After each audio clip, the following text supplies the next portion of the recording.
hôm nay ơi buồn ngày em tự nhiên thắm thơi. Em đang cô đơn thì bàn tay đâu đưa đây, cũng như cho qua năm sau đón kỷ niệm tay đến ngày mùng hai có ai đi đèn mà em ở đâu ánh mắt trong cao anh nước châu luôn mai đi ta sang giàu quá xa to từng có đau muốn thấu yêu sẽ màu nồng yêu thương lắm mênh mông thì còn chần chờ gì nữa ngày mình bên nhau như thơ lại nói tình đôi anh yêu em như đang lục tìm mất thứ gì người yêu anh đi em sẽ đừng rất nhiều đời không đau nỗi em cần chi phải lo vì mình thương nhau anh như thơ lại nói tình đôi anh thấy vui hơn khi ai gia đình mình nghĩa tình tình của nhau gần cuộc đời đâu xa đi cho những phút ai lại bước về bên nhau ơi ơi ơi ơi ra đi em nên lấy chồng như lần ấy năm đôi nhầm nhàng đôi môi giờ đi đâu mà mình làm nói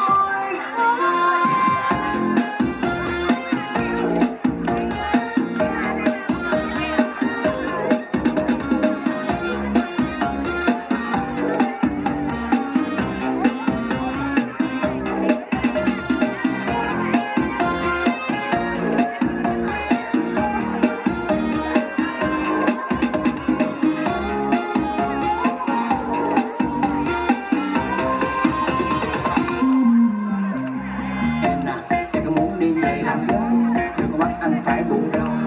sắp sinh nhạc nóng buồn khi cũng cho em nhiều đâu na na na na na đang thân tình đi này tôi cho qua năm sau đóng kỷ niệm tay đến ngày mùng hai có ai đi đèn mà em ở đâu ánh mắt trâu cao ôm nước châu mai đây ta sang giàu quá xa to thật là đau muốn không yêu sẽ màu nồng yêu thương lắm mênh mông thì còn chần chờ chi nữa ngày mình bên nhau đi thơ lại nói tình đôi anh yêu em như đang lục tìm mất thứ gì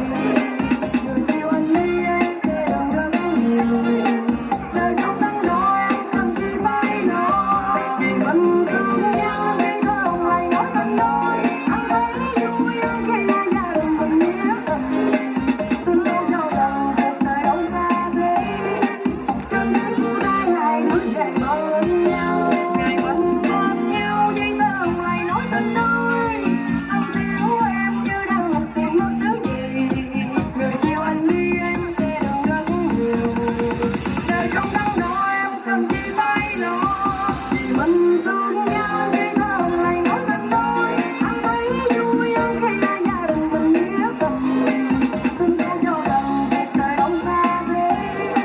cho những phút ai lại bước về bên nhau bước về bên nhau.